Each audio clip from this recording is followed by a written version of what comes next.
आप सभी को सालों प्यार सलाम। मैं रेवरेंड डॉक्टर बिनी जॉन एक बार फिर से आपके समक्ष उपस्थित हूँ बिब्लिकल न्यूमरोलॉजी में आपका स्वागत करते हुए। और आज की वीडियो हम फिर से एक बार बनाने जा रहे हैं उत्पत्ति एक एक पर, जहाँ पर कि आप देखते हैं कि परमेश्वर ने कैसे सृष्टि को रचा।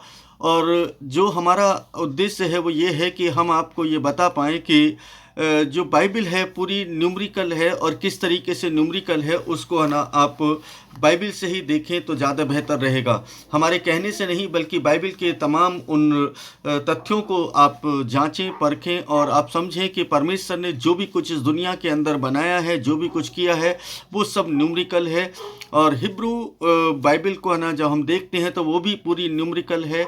इसलिए हम बार बार बोलते हैं कि बाइबल को हम प्रार्थना विश्वास के साथ और अनुग्रह के साथ और बहुत सारे विचारों के साथ हम चल सकते हैं, लेकिन इसके साथ साथ एक दूसरे पहलू पर भी हमें गौर करना चाहिए, और वो दूसरा पहलू है इसकी न्यूमरिकल वैल्यू। जब बाइबल को से हम पढ़ते हैं कि परमेश्वर का ज्ञान रख, तो ज्ञान रखने की बात आती है तो हम किस चीज़ का ज्ञान रखें। ज्ञान से तात्पर्य क्या है? ज्ञान से तात्पर्य ये है कि परमेश्वर को हम समझें कि परमेश्वर आखिर है कौन और परमेश्वर किस तरीके से काम करता है। मैं इसको बिल्कुल न्यूमरिकल ही बनाऊंगा इस वीडियो को। मैं कोई रेफरेंस नहीं देने वाला हूं, लेकिन एक उत्पत्ति एक एक पर तो हम रेफरेंस लेंगे, क्योंकि यहाँ पर हम एक न्यूमरिकल गणना को कर रहे हैं कि परमेश्वर कितने अद्भुत तरीके से काम करता है। और इस उत्पत्ति एक एक पर एक तरीके की गणना नहीं है, मैं आपको इस पर अनेकों तरीके से गणना करके ऐसा बता सकता हूँ कि बाइबल जो है पूरी न्यूमरिकल है। जिनमें से एक तरीका ये भी है, और मैं इसको एनालाइज किया और इसको निकाला कि किस तरीके से वो कैलकुलेशन निकल करके आती है, आज आप देखने पाएंगे। यहाँ पर आज हम चर्चा कर रहे हैं उत्पत्ति एक एक के, ये जो आप स्लाइड देख रहे हैं, ये आपकी उत्पत्ति एक एक के हिब्रू में जो पहली आयत है, बाइबल की सबसे पहली आयत। और इसका इंग्लिश में जो मीनिंग निकल करके आता है, इंग्लिश में जो है ना इसको ट्रांसलेशन करते हैं, उसमें उसका मतलब है in the beginning God created the heavens and the earth. यानी ये इसका इंग्लिश में ट्रांसलेशन है। हम है ना इन शब्दों के उच्चारण पर नहीं जाएंगे, हम है ना केवल न्यूमरिकल वैल्यू पर बात करेंगे, क्योंकि हमने उसके लिए एक दूसरी वीडियो बनाई है जो कि हम डिस्क्रिप्शन में उसका लिंक दे देंगे, आप वहां पर उसको देख सकते हैं कि उसमें भी है ना हमने उत्पत्ति एक एक पर बनाई है। और भी बहुत सारी वीडियो को हम बनाएंगे, बहुत सारे है ना विश्लेषण इस उत्पत्ति एक एक पर करेंगे। आप हमारे साथ बने रहें और बिब्लिकल न्यूमरोलॉजी को सीखें, ताकि बिब्लिकल न्यूमरोलॉजी को सीख करके आप दूसरे लोगों को बता पाएं कि परमेश्वर कितना अद्भुत तरीके से कार्य करने वाला है। तो यहाँ पर हम देखते हैं कि हिब्रू बाइबल के अंदर जो पहली आयत लिखी है वो कुछ इस तरीके से लिखी है जो आपकी स्क्रीन पर दिखाई दे रही है। मैंने उसमें नंबर्स डाले हैं, पहला, दूसरा, तीसरा, चौथा, पांचवा, छठा, सातवां। ऊपर की तरफ आप देखते हैं तो यहाँ पर आपको ये नंबर्स दिखाई दे रहे हैं। ये नंबर्स जो हैं, ये नंबर्स आपको ये बताने के लिए डाले गए हैं ताकि आप ये जान पाएँ कि इसमें टोटल 7 वर्ड हैं, मतलब 7 शब्द हैं। इस पहली आयत के अंदर कुल मिलाकर के 7 शब्द हैं।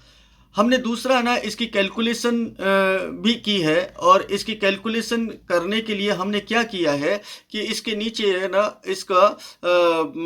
इसकी वैल्यू को रखा है, इसकी वैल्यू कितनी है और इसकी वैल्यू क्या बनती है। तो इसकी वैल्यू को आप है ना देख सकते हैं कि हर एक अल्फ़ाबेट की एक वैल्यू निकल करके आती है, और उस वैल्यू को जब हम कैलकुलेट करते हैं तो कैलकुलेट करने के बाद ये जो कैलकुलेशन है, ये कैलकुलेशन इस तरीके से आती है। पहले शब्द की जो कैलकुलेशन है वो 913 आती है, दूसरे शब्द की जो कैलकुलेशन है 203 आती है, और तीसरे शब्द की जो कैलकुलेशन है वो 86 आती है, और चौथे शब्द की जो कैलकुलेशन है वो 401 आती है, और 395 में आती है पाँचवें शब्द की, और 407 जो है ये आपका छठे शब्द की आती है, और सातवें शब्द की 296 आती है। मैं आपको ये जो इस तरीके से बात कर रहा हूँ, मैं इसलिए कर रहा हूँ क्योंकि साधारण से साधारण लोग इसको समझ पाएँ। जिन लोगों को हिब्रू अल्फ़ाबेट की वैल्यू पता है वो लोग जानते हैं कि किस तरीके से हम इसके अल्फ़ाबेट की वैल्यू निकालते हैं, क्योंकि हर एक अल्फ़ाबेट जो है एक न्यूमेरिकल वैल्यू को रखता है। उसी के अनुसार हमने इसकी गणना की और गणना करके ये वैल्यूएशन इसकी निकाली और जो आपके समक्ष यहाँ पर मौजूद है। अब हम आगे बढ़ते हैं और इसको ना थोड़ा सा अलग तरीके से देखते हैं कि ये जो कैलकुलेशन है ये बड़ी अद्भुत कैलकुलेशन है। और इस कैलकुलेशन पर हम जब आगे जाते हैं तो हमने क्या किया कि इसको सबको प्लस कर देते हैं। हम इस सबको प्लस कर देते हैं और प्लस करने के बाद हम इसको देखेंगे कि इसकी क्या है ना वैल्यूएशन आती है और क्या इसका नंबर बनकर निकल करके आता है। हमने सभी को एक क्रम में ना रख करके हमने इसको प्लस किया है 296, क्योंकि हम हिंदी में ही बात करेंगे ताकि ना हमारे जो श्रोता हैं वो ज़्यादातर ना हिंदी भाषी हैं, तो हम उनको ना चाहते हैं कि वो लोग अच्छे से समझ पाएँ। 296 जमा 407 जमा 395 जमा 401 जमा 86 जमा 203 जमा 913 बराबर यानी इजिकल टू 2701। अब ये 2701 जो है इस पूरी जो कैलकुलेशन है इसकी वैल्यू निकल करके आती है। अब हम इसकी वैल्यू को देखेंगे कि यहाँ पर परमेश्वर ने किस तरीके से मैथ को रखा है। अब अगर इसको देखें तो आपको एक चीज़ दिखाई देगी कि ये 2701 जो है ये इसकी वैल्यू तो है, लेकिन ये अपने आप में एक इंडिकेशन देती है। और ये इंडिकेशन क्या देती है? इंडिकेशन देती है कि हम इसको फिर से कैलकुलेट करके देखते हैं। और कैलकुलेट कैसे करेंगे? हम इसको थोड़ा सा अलग तरीके से कैलकुलेट करते हैं, क्योंकि हम कई कैलकुलेशन में क्या होता है 73 इंटू 37 है ना गिनाया जाता है कि हम इसको कैलकुलेट करें कि मल्टीप्लाई कर दें 37 से, क्योंकि 37 और 73 जो है ये प्राइम नंबर है। और ये 11 जब है ना हम इसको देखते हैं 37 को और 73 को, तो ये ना जो प्राइम नंबर हैं इनकी गुणा करने पर जो आता है वो 2701 आता है। तो कई लोगों का ये सवाल हो सकता है या कई लोग इस तरीके से भी बोल सकते हैं कि ये आखिर हम 37 को या 73 को क्यों आना मल्टीप्लाई करें, यानी क्यों आना हम ऐसा करें। तो मैं आपको इसकी गणना है ना करके बताता हूँ कि किस तरीके से परमेश्वर ने बड़े डिजाइन करके बहुत ही करीने से एक एक शब्द को रखा है और एक एक बात को आना किस तरीके से उसने समझाने के लिए किया है। हमने इसकी एक और कैलकुलेशन की, हालांकि मैंने इसकी बहुत सारी कैलकुलेशन कर रखी हैं। हर एक कैलकुलेशन पर मैं अलग अलग से वीडियो बना सकता हूं या बनाऊंगा भी बाद में, अभी तो नहीं लेकिन बाद में ज़रूर बनाऊंगा। लेकिन मैं यहाँ पर दो कैलकुलेशन को आपके समक्ष रख रहा हूं और दो कैलकुलेशन क्या हैं उनको आप समझ लें। मैंने इनको सबको ना फिर से ना प्लस किया है। आप देखें कि जब मैंने इसको निकाला है तो यहाँ पर आप देख पा रहे हैं कि मैंने इसकी सबको है ना प्लस किया। मैंने सबसे पहले जो बेरिसेत है इसको है ना मैंने किया, मतलब एक नंबर से मैं शुरू कर रहा हूँ। यहाँ पर ना 913 है। 913 को 9 + 1 + 3 इजिकल टू 13 और 13 को जब हम प्लस करते हैं तो 4 आ जाता है। और इस तरीके से हम देखें तो यहाँ पर ना 4 नंबर हमें मिल जाता है। 203 को हम प्लस करते हैं 2 + 5 इजिकल टू 5। आप देखते जाएं, नीचे ना मैंने उसकी वैल्यूएशन दे रखी है, आप लोग ना उसको स्टडी कर सकते हैं और परमेश्वर के गुण और रहस्य ज्ञान की बातों को सीख सकते हैं। तो यहाँ पर 5 आ गया। 86 का जो एलोहिम है उसका आता है 8 + 6 इजिकल टू 4। फिर हम इसको प्लस कर देते हैं 1 + 4 इजिकल टू 5। 401 ताओ का ना हम देखते हैं, ऐत का देखते हैं हम लोग कि 401 आता है और 401 का बनता है 4 + 1 इजिकल टू 5। यहाँ पर देखें कि ना हमारे पास में एक फाइनल डिजिट निकल करके आती है और फिर हम उसको 395 को भी हम जोड़ देते हैं। 395 को 3 + 9 + 5 इजिकल टू 17 और 17 को भी हम प्लस करते हैं तो ये 8 आ जाता है। और 407 को हम प्लस करते हैं तो ये 11 आता है और 11 को जब हम प्लस करते हैं 11 को तो ये 2 आ जाता है। 296 को भी हम प्लस कर देते हैं, और 296 को जब हम प्लस करते हैं तो यहाँ पर हमें एक नंबर मिलता है 2 प्लस 9 2 प्लस 6 इजिकल टू 17। 17 को जब प्लस करते हैं तो 8 नंबर आ जाता है। तो हमारे पास यहाँ पर जो कुछ नंबर्स निकल करके आते हैं, और ये जो डिजिट है इसकी मूल है, ये मतलब इसका कह सकते हैं कि डिजिटल रूट है इसका। तो हमारे पास कुछ संख्याएं निकल करके आई। हमारे पास जो संख्याएं हैं ये हम एक नंबर से देखेंगे, 4 5 5 8 2 8। जब हम इन सबको प्लस करते हैं तो प्लस करने के बाद हमारे पास एक नंबर आता है 37। अब ये 37 जो है, ये 37 है ना, बहुत ही महत्वपूर्ण नंबर हो जाता है, क्योंकि यही हमारी गणना का बेस है। अब 37 को अगर हम उल्टा लिखें, मतलब इसको रिवर्स में देखें, तो रिवर्स में देखेंगे तो ये 37 जो है 73 बन जाता है। यानी कि 37 भी प्राइम नंबर है और 73 भी प्राइम नंबर है। मतलब 37 लिखें या 73 लिखें, यानी डिजिट को आगे पीछे करने से, मतलब इनकी जो स्थान है, इसका जो जगह है वो बदलने से, आगे पीछे करने से इसकी एक डिजिट बदल जाती है, और वो डिजिट क्या बदल करके क्या हो जाती है, 37 की जगह 73 हो जाती है। अब 73 और 30 दोनों प्राइम नंबर हैं, और ये ऐसे नंबर हैं जो है ना, इनकी गुणा करने पर हमें एक कैलकुलेशन मिलती है, और वो जो कैलकुलेशन है जो दोनों की गुणा करते हैं 37 और 73 को, तो ये 2701 आ जाता है। अब यहाँ पर देखें कि 2701 जो आया, ये वो वैल्यू है इसकी जो वैल्यू हमारी उत्पत्ति 1 की है। तो यहाँ पर हमें दिखाई दे रहा है कि किस तरीके से परमेश्वर मैथमेटिकल इस गणना को कर रहा है। चलिए हम है ना इसके साथ साथ एक और गणना को देख लेते हैं, और तब जाकर के हम इस पर चर्चा करेंगे, क्योंकि उस गणना को भी देखना बहुत ज़रूरी है। हम यहाँ पर देखेंगे, क्योंकि आप अगर देखें स्क्रीन पर देखें तो इस्राएल के झंडे पर एक चिन्ह है, और ये चिन्ह जो है ये स्टार ऑफ डेविड है। स्टार ऑफ डेविड है, और डेविड का जो स्टार कहते हैं, यानी कि इसको दाऊद की ढाल भी बोला जाता है, दाऊद की ढाल भी कहते हैं। अगर आप इसको गौर से देखें तो यहाँ पर आपको इसमें 2 त्रिभुज नजर आते हैं, 2 त्रिभुज नजर आते हैं, और ये दोनों त्रिभुज जो है एक उल्टा है एक सीधा है। तो यहाँ पर पॉजिटिव और नेगेटिव। अब है ना, मैंने कहा कि आपको कि ना उसको 37 को रिवर्स करें तो 73 आता है। तो सेम है ना, यहाँ पर आप देखें कि दाऊद ने उसका किस तरीके से इस्तेमाल किया है, इस नंबर का कैसे इस्तेमाल किया है, यानी कि उसको रिवर्स करके किया है। जब है ना हम ट्रायंगल को देखते हैं, इस ट्रायंगल को देख रहे हैं, इस त्रिभुज को देख रहे हैं, तो एक तो सीधा है, एक उल्टा है, यानी कि एक पॉजिटिव और एक नेगेटिव दोनों चीज़ों को ये दिखाता है। यहाँ पर इसकी कई मीनिंग है, इस पर भी मैंने एक वीडियो बना दी है स्टार ऑफ डेविड पर। आप है ना चैनल पर जा करके उसको देख सकते हैं, उससे सीख सकते हैं और उससे समझ सकते हैं। चलिए हम है ना और है ना आगे बढ़ते हैं। हमने फिर क्या किया कि हमने एक बेस बनाया, और बेस बना करके हमने इसको देखा कि हम क्यों ना है ना इसको अलग तरीके से इसका डिजिटल रूट निकाल करके देखें, क्या 73 और 37 इस स्टार के अंदर मिलता है हमें क्या। तो हमने है ना बाइबल की जो पहली आयत है जो उत्पत्ति 1:1 है, हमने उसी के शब्दों की संख्या को लिया, और उनकी शब्दों की संख्या को लेकर के हमने एक त्रिभुज बनाया। और त्रिभुज बनाया तो त्रिभुज बनाने के बाद हमें कुछ इस तरीके से मिलता है।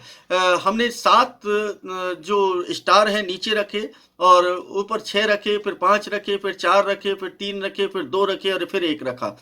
और इस तरीके से हमने एक स्टार को बना दिया, और स्टार को बनाने के बाद हमने क्या किया, इसको रिवर्स कर दिया, और रिवर्स करके देखा कि यहाँ पर है ना क्या न्यूमेरिकल वैल्यू कुछ यहाँ पर निकलती है। अगर दाऊद है ना इस स्टार का इस्तेमाल कर रहे थे, या दाऊद के ये ढाल बनी थी, तो क्यों बनी थी उसका है ना उसको खोजने की कोशिश हमने यहाँ पर की। और आप इस खोज को जब देखेंगे तो आपको समझ में आएगा कि कितनी अद्भुत खोज है ये, कि परमेश्वर यहाँ पर बातचीत करता है नंबरों से। तो हमने इसको ना जब रिवर्स करके रखा, तो ये स्टार जो त्रिभुज को हमने रिवर्स कर दिया, क्योंकि एक सीधा बनाया और हमने उसको रिवर्स में कर दिया, तो ये स्टार ऑफ डेविड बन गया, जो कि इस्राएल के झंडे पर आज भी मौजूद है। हम है ना इसके आगे बढ़ते हैं। जब आगे बढ़ेंगे तो हम इसको एक देखते हैं कि यहाँ पर हमने एक क्रिया की, और वो क्रिया क्या की उसको देखते हैं। तो ये जो है आप देखें कि हमने स्टार ऑफ डेविड के अंदर कुछ अलग क्रिया कर दी। और वो क्रिया क्या की कि हमने जो बाहर कोने जो निकले हैं, इनके जो कोने निकले हैं, उनको हमने क्या किया, एक अलग कलर से है ना हमने इसको रंग दिया, और है ना हमने इस कलर है ना अलग किया इनका। तो हम देखते हैं कि एक एक जो त्रिकोण है वो बाहर बन रहा है, मतलब तीन नंबर से वो बाहर बनता है, यानी कि तीन है ना स्टार है वहाँ पर 3 नंबर वहाँ पर दिखाई देगा। और उसके अंदर जितने भी जो हैं, जो ये आपको हेक्साग्राम दिखता है, हेक्सागन दिखता है यहाँ पर, जो इसके अंदर अभी देखें तो हमने दूसरा कलर किया है ताकि इससे आप समझ पाएँ कि ये क्या कहता है। हमने फिर इसको कैलकुलेट किया कि हमने जो बाहर के जो 3 है ना वो हैं, तीन स्टार हैं, तो इसके 6 कोने हैं, और 3 स्टार के हमने 6 कोनों को जब है ना इसको जोड़ा तो मालूम इसका जो जोड़ निकल करके आता है वो निकल करके आया 18। अब 18 को हम 73 से है ना मल्टीप्लाई करते हैं, क्योंकि हमने कहा कि 73 से करेंगे। क्यों करेंगे इसको भी आगे हम बताने वाले हैं। हमने 73 से मल्टीप्लाई किया तो ये 1314 आ गया। और अंदर जो जितने भी है ना ये स्टार है ना जो ब्लू कलर के अंदर दिख रहे हैं, इन ब्लू कलर के स्टार को भी हमने जब कैलकुलेट किया, जब इनको है ना गिना तो ये 19 निकलते हैं, 19 बन जाते हैं, क्योंकि स्टार ऑफ डेविड के अंदर के है ना हमने गणना की है। तो यहाँ पर 19 निकले, और 19 को 73 से जब हमने मल्टीप्लाई किया, हमने उसको गुणा कर दिया तो 1387 आता है। जब हमने 1387 और 1314 को आना हमने प्लस किया तो हमें यहाँ पर एक संख्या निकल करके आई, और वो संख्या थी 2701। ये वही संख्या है जो उत्पत्ति 1:1 के गणना की संख्या है। अब है ना कई लोग कहेंगे कि हम इसको कैसे है ना देखते हैं, हम क्यों है ना इसको माने। तो मैं आपको है ना अब दूसरा एक और पिक्चर दिखाता हूँ। इस पिक्चर को भी आप देखें। यहाँ पर जो ये पिक्चर देख रहे हैं आप, इस पिक्चर को मैंने थोड़ा सा अलग तरीके से डिजाइन किया। मैंने 7 स्टार को लेकर के एक त्रिभुज बनाया, और उस त्रिभुज से गणना की कि परमेश्वर वास्तव में है ना कि है क्या। तो मैंने इसको थोड़ा सा अलग कलर में किया ताकि है ना आप लोग उसको समझ पाएं, उसको देख पाएं। तो यहाँ पर जो मैंने अलग कलर से किया है उसको देखें कि तो इसमें हर लाइन जो है वो 7 स्टार की बनती है, 7 स्टार। और फिर मैंने बाहर के जो 3 हैं उनको एक नंबर है ना जो निकल करके आता है 3, क्योंकि 3 स्टार है तो वहाँ पर 3 लिखा। यहाँ पर 7 स्टार है तो मैंने यहाँ पर 7 लिखा। हर एक कोने पर मैंने 7 लिख दिया, उसके हर एक कोने पर मैंने क्या किया, 3 लिख दिया। यानी कि जो सीधा त्रिभुज है उसके ऊपर 7 लिखा, और जो उल्टा है मतलब जो रिवर्स में है उसके ऊपर 3 लिखा। अब इसको मैं देखता हूं तो अब आप इसको कैलकुलेट करें। आप देखेंगे कि यहाँ पर जब आप किधर भी साइड से जाएं, आप मतलब कहने का ये कि आप क्लॉकवाइज चलें, मतलब जैसे घड़ी चलती है वैसे चलेंगे हम लोग। तो घड़ी चलती है तो हम यहाँ से देखते हैं, ऊपर से देखते हैं तो 73 है, 37 मतलब क्लॉकवाइज चलेंगे। 73 37 फिर 73 फिर 37 फिर 73 फिर 37। ठीक है। अब हम इसको दूसरे एंगल पर भी राउंड करते हैं, कहने के मतलब इधर से देख लेते हैं। तो हम राइट साइड से देखते हैं तो ना 37 73 37 73 37 73, और इस तरीके से आप देखें कि यहाँ पर जो 37 और 73 से हम जो है ना गुणा कर रहे थे वो यहाँ पर वो नंबर हमें मिल जाता है। और इसकी गणना करने के बाद हमें ये पता चलता है कि परमेश्वर जो है वो मैथमेटिकल काम करता है, और परमेश्वर ने मैथमेटिकली इस पूरी दुनिया को सृजा है और बनाया है। उसकी करुणा दया प्रेम ये उसके एक अलग स्वभाव जरूर है, लेकिन उसकी कार्य करने की शैली जो है वो टोटल न्यूमेरिकल है। इसीलिए मैं बिब्लिकल न्यूमरोलॉजी के ऊपर जोर देता हूं कि आप बिब्लिकल न्यूमरोलॉजी को सीखें ताकि परमेश्वर के ज्ञान को समझ सकें। और आपके लिए बड़े सौभाग्य की बात है। सौभाग्य शब्द मैं इसलिए इस्तेमाल कर रहा हूँ, है ना, कई लोग इसका भी विरोध करते हैं कि ना, हमें सौभाग्य नहीं बोलना चाहिए, यानी कि ये शब्द अच्छा नहीं है। तो मैं आपको बता दूं कि ये आपके लिए उत्तम और भली बात है, ऐसा भी बोल सकते हैं, क्योंकि भारत के अंदर ये पहला बिब्लिकल न्यूमरोलॉजी चैनल है जो आपको बाइबल पर न्यूमरोलॉजी सिखा रहा है। और आपको बता दें कि हम इस पर एक रिसर्च इंस्टीट्यूट भी है ना शुरू कर रहे हैं, ताकि है ना हम जो आप लोगों जो रिसर्च करने वाले लोग हैं वो अपनी रिसर्च है ना हम शेयर करें, ताकि दूसरे लोग भी उससे आशीषित और आनंदित हो सकें। तो मुझे उम्मीद है कि यहाँ पर आप लोगों को एक बात क्लियर हो गई होगी, जो लोग है ना 37 और 73 के बारे में जानना चाहते थे, और जो लोग उत्पत्ति 1:1 की गणना कैसे की जाती है और उसको कैसी गणना का एक माध्यम ये भी है, अनेकों माध्यम है। और हालांकि मैं चलते चलते और भी है ना एक गणना का बता सकता हूँ कि एक और गणना को अगर हम करेंगे तो भी है ना ये देखने के लिए मिलेगा कि कितनी अद्भुत गणना है। अगर हम 2701 को रिवर्स करके लिखें तो है ना हमें एक अद्भुत गणना मिलती है वहाँ पर। 2701 को जब हम इसको रिवर्स करके लिखते हैं तो हमें एक और गणना मिल जाती है, और वो जो गणना है वो, और उसको प्लस कर देंगे, वो बनेगी 1027। ये आपके लिए होमवर्क है, आप इसको निकाल करके फिर प्लस करके देखिए कि आपको कौन सी संख्या मिलती है, और फिर मुझे कमेंट करिए कि है ना क्या आपको है ना वो संख्या सही मिली या नहीं मिली। आप है ना देखेंगे कि आपको, यानी फिर से दोबारा से रिपीट कर देता हूं, 2701 को रिवर्स करके लिखिए। जब रिवर्स करके लिखेंगे यानी कि आप 2 से ना शुरू करके 1 से शुरू करें, और 1 से शुरू करके मतलब क्या 1072। अब इन दोनों को क्या करें, 2701 को और 1072 को प्लस कर दें, दोनों को प्लस कर दें, क्योंकि हमने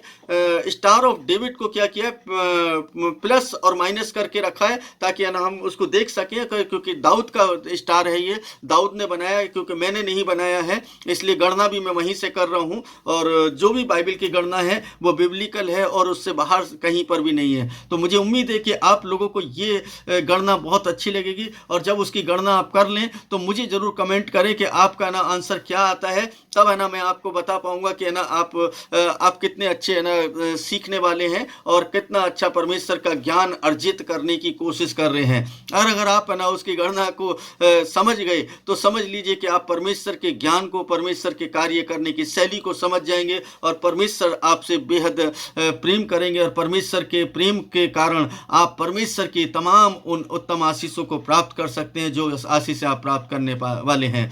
चलते चलते मैं आपको बता दूं कि हमारा जो अभी तक है ना जो प्रार्थनाओं में हमने रखा है, और वो ये रखा है कि हम मार्च महीने से एक जो हम शुरुआत कर रहे हैं एक नए कार्य की।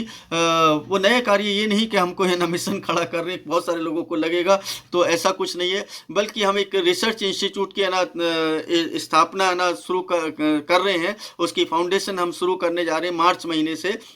अभी तक प्लान है, प्रभु क्या चाहते हैं हम नहीं जानते, अगर प्रभु की इच्छा हुई तो मार्च महीने से हम है ना उसका करेंगे। और आप ऐसा नहीं कि है ना कोई इंस्टीट्यूट वैसे होगा, बस ये ऑनलाइन ही होगा, जब आप अपनी रिसर्च करेंगे, और रिसर्च करके आप है ना रिसर्च सेंटर से जुड़ सकते हैं, और हमारे साथ मिल करके बिब्लिकल न्यूमरोलॉजी के क्षेत्र में आप लोगों को वो सिखा सकते हैं जो गणना आप लोगों ने अभी तक की है। और जो लोग गणना के बारे में लोग नहीं जानते हैं, परमेश्वर के बारे में नहीं जानते हैं, परमेश्वर के प्रेम और परमेश्वर की दया, करुणा, सामर्थ, इसके बारे में बात करते हैं, लेकिन परमेश्वर का स्वभाव किस तरीके से का है और किस तरीके से वो काम करता है और किस तरीके का उसका पैटर्न है, उस पैटर्न पर कोई चर्चा नहीं करता। हम है ना उसी पर चर्चा कर रहे हैं। और मैं बड़ा ही परमेश्वर में अपने आप को ना कह सकता हूँ कि एक तुच्छ प्राणी है ना कह करके मैं संबोधित करूँ अपने आप को, तो कई लोग है ना ऐसा बोलते हैं कि आपको ऐसा नहीं बोलना चाहिए, लेकिन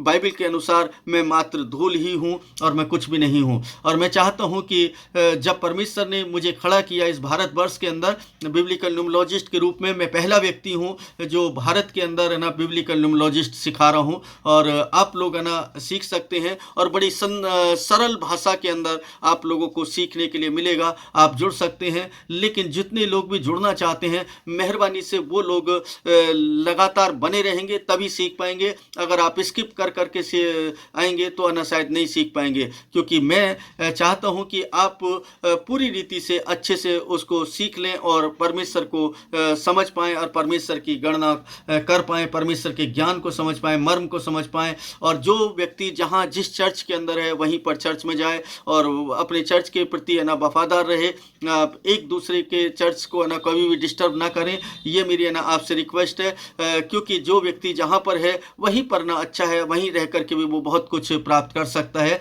आप जितने भी पासवान हैं, जितने भी लीडर्स हैं, वे लोग ज़रूर सीखें ताकि परमेश्वर आपके साथ रहे और परमेश्वर आपको बहुत ज्ञान की बातों को बता सके और परमेश्वर की इच्छा को आप पूरा कर सके। परमेश्वर आप सभी को आशीष और बरकत दे। परमेश्वर आप सबके साथ हो। इन्हीं प्रार्थनाओं के साथ आप सबको प्यार, सलाम, शालोम।